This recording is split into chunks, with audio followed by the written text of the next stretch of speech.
Sino naman kasi ang hindi makakapaniwala, no, na mas mapapadali yung paghahanap ninyo ng trabaho papunta dito sa Canada, o kaya naman when you are arriving here in Canada, mas mapapadali yung inyong job search at yung paglaland ng trabaho kung gagamit kayo ng social media.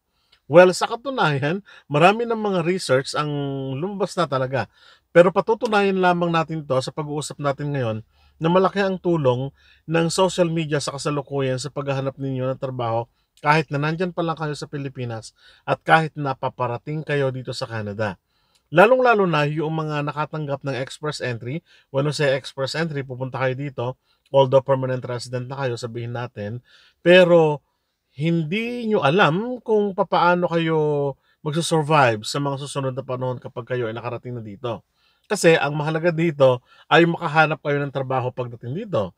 Ano ba yung trabaho na nababagay sa inyo at na-fit sa inyo batay sa lugar na pupuntahan ninyo o batay sa lugar na pinili ninyo pagdating ng araw. So yun yung mga question kung minsan na naglalaro sa isipan natin na ano nga pala, no? Ano ba ang gagawin ko? Ano ba yung mga steps? Saan ako makakahanap ng trabaho, lalong-lalo na saan ba ako makakahanap ng good opportunity ng naaayon sa ipinasa ko sa IRCC o sa CIC at itong tumanggap sa atin. So yan ang pag-uusapan natin. Ang sabi po ng CIC News, newcomers who use social media before arriving in Canada are more likely to find skilled work.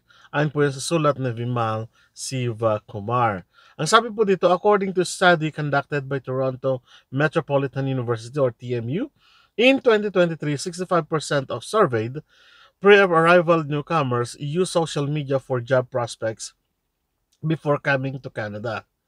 Speaking to the general benefits of utilizing social media during the pre-arrival, the TMU or the Toronto Metropolitan University study notes that in the first 6 months of arrival, pre-arrival social media users had an average of 3 to 1 advantage in getting established in the labor market versus those who did not use social media before arrival. Additionally, the study revealed that those who leveraged social media before arriving in Canada were both more likely to find work that matches their credentials and obtain higher paying employment. Kaya sinasabi natin na mag-resort din tayo kung minsan sa mga social media. Kung hindi nyo napapansin, lagi kong binabanggit din sa inyo ang kahalagahan ng social media sa mga pag-uusap natin sa paghahanap ninyo ng trabaho at mas mapapadali naman talaga. Ako po ay produkto ng social media sa paghahanap ng trabaho namin dito sa Canada. Although, okay, ito yung scenario dito. Pagdating po namin dito, yes, may trabaho kami mag-asawa, pero dumating sa punto, syempre na gusto mong ma-practice talaga yung kung anong gusto mo na gawin sa buhay mo o na trabaho dito sa Canada habang tumatagal ng panahon. So after nung tinatawag nating pag-credential, after nung sinasabi nating pag-upgrade sa sarili, lahat-lahat na, everything na yan, makikita ninyo, nagugustuhin nyo pa rin na talagang i-practice 100% yung pinag-aralan ninyo dito sa, halimbawa dyan sa Pilipinas, at gusto nyo ma-practice dito balang araw. So ibig sabihin lang talaga nito na hahanap ka ng bagay na trabaho na makasasatisfy sa iyong, siyempre, sa ambisyon mo, sa dreams mo, at lalong-lalo na sa pangangailangan natin na buong pamilya as a whole, no? Okay. So, paano tayo nakapasok dito sa social media? Social media usually, ginagamit lang natin yan for entertainment. Pre-arrival, ibig sabihin, pinag-uusapan natin dito, pre-arrival muna ha. Sa pre-arrival, humahanap tayo ng mga kaibigan natin sa Facebook na kung saan tayo makakahanap ng bahay, kung saan agad natin yun di ba? Kung saan tayo makakahanap ng murang tirahan, okay bang transportation, okay bang apartment, ang bahay na rerentahan natin, ma-accessible ba ito sa trabaho na pupuntahan natin. Those are the things na parang basic na tinitignan natin, no? Pero ang hindi natin alam kung minsan, ano ba yung ibang kahalagahan pa nito? Ito yung tinutukoy natin. Na makatutulong ang social media, Facebook, yes, at iba't ibang platform katulad ng mga job posting sites, katulad ng, let's say, Messenger, may mga group chats, may mga LinkedIn tayo, may Indeed tayo, may mga websites tayo, may WhatsApp tayo if you like, may mga platform tayo na pwedeng hanapan ninyo ng trabaho pre-arrival o bago kayo dumating dito sa Canada at pagdating ninyo dito sa Canada.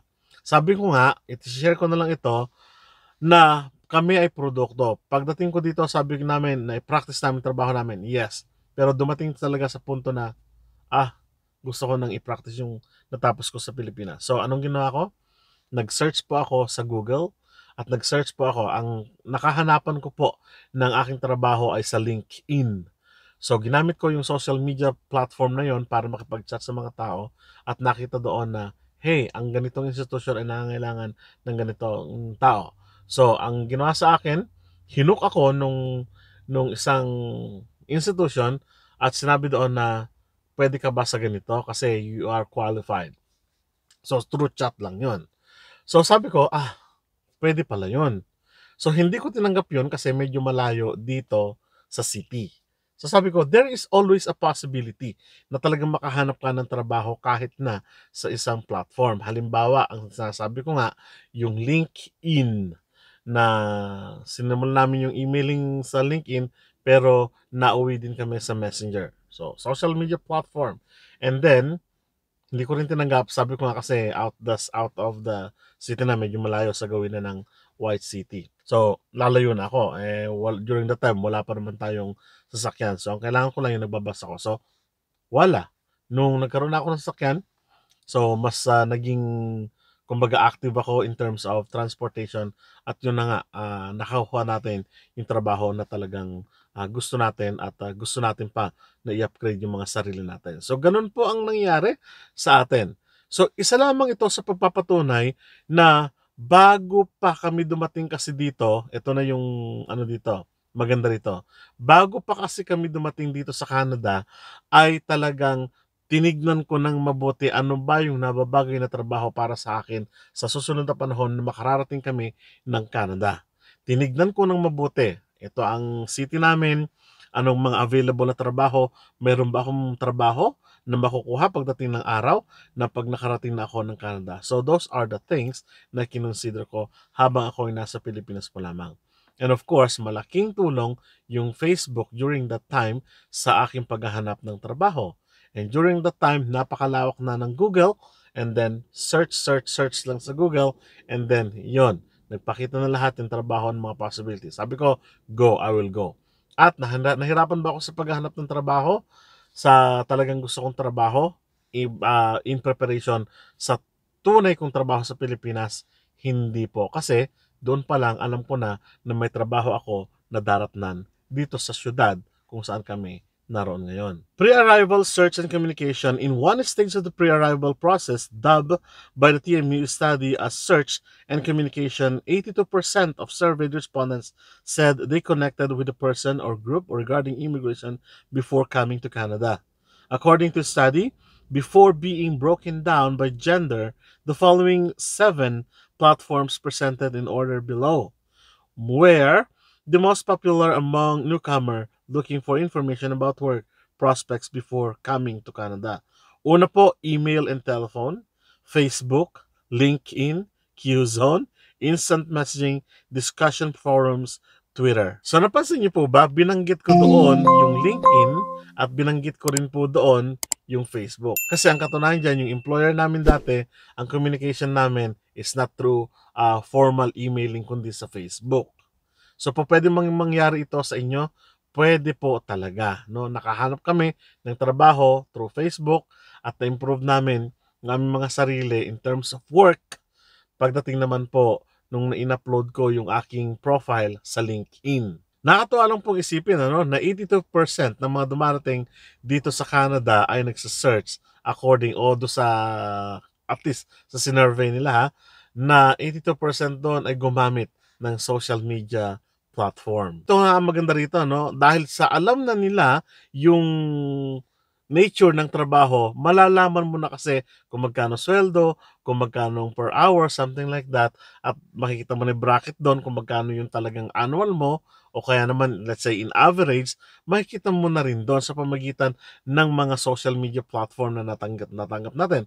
Kasi hindi lang naman basta social media platform tapos na, ganun na, hindi po. Kundi, ililink ka sa iba't ibang mga websites na kung saan pwede ka lang doon maghanap ng mga susweldohin, yung nature ng trabaho, duties and responsibilities, ganun na. So, from a very simple na social media platform, halimbawa, let's say sa Facebook, sa Messenger, o ito, bibigyan ka na ng mga link doon, bibigyan ka na kung saan mo pwedeng mahanap ng trabaho, lalawak na yung inyong search. Ito na yung sinasabi natin noon pa, yung binanggit ko kanina, nalawakan ninyo yung pagsa-search ninyo, lalawakan ninyo yung tinatawag nating web ninyo, no? Yung area ng pagsa-search para hindi lang tayo focus sa iisa, no? Kasi mapagkukumpara mo na. At lumalabas, sabi po ng TMU, ng university nito, na kung sino yung mga naghanap ng trabaho o naghanap ng opportunity o kaya naman nag-search pre-arrival, prior sa pagdating nila dito sa Canada, ay sila yung mga tao na may malalaki ang sweldo. Batay po sa survey na ginawa ng TMU. So ano po ang ibig sabihin nun? Na may chance kasi sila na makita nga yung sasahurin. Pag nakita na, medyo maliit, ito yung qualification ko, o sige, dito muna ako. Ito malaki na, ito yung papasokin ko. Ang sinasabi lang doon, habang mas lumalawak yung kaalaman mo sa nature ng trabaho dito sa Canada, mas lumalawak din yung chance na magkaroon ka ng mataas na sahod. Totoo ba yun? Proven po. Sa akin po yan. Totoo ba yun? Hindi ko sinasabi, pero ako napatunayan ko po yun, no? Sabi ko nga, naghanap ako sa social media at ngayon kahit papaano, awa po ng Diyos ay medyo mas maganda yung ating trabaho, mas magaan, pero mas malaki po yung ating kahit papaano kinikita. No? Hindi ko sinasabing malaking malaki. Hindi ko sinasabing sobrang laki. Kundi talagang sumasapat sa sobra. Yun na lang po ang ibibigay kong detalye sa inyo, no? At sa pamamagitan po ng mga social media platform ay ngayon gusto ko na magpunta sa isang institution na nakikita ko kasi na mayroong opportunity doon, and at the same time parang medyo parang medyo mas malaki yung ano doon. Sabihin na natin kitaan, sabihin na natin yung salary, nandun na tayo. At ang ibig kong sabihin dito, social media pa rin yun, pero pinatataas mo yung chance mo na makarating doon sa trabaho na yun na may malaking sweldo. Kung pwede sa pre-arrival, lalong-lalong po pwede po kapag nandito na po kayo sa Canada. And hopefully, kayo ay nagsisearch na ngayon. Kayo ay nagpapalawak na ng web search ninyo, ng opportunity niyo using this platform, iba't ibang platform na binanggit na natin. Marami pang ibang social media platform. Gamitin niyo po yan para hindi kayo maloko, ha?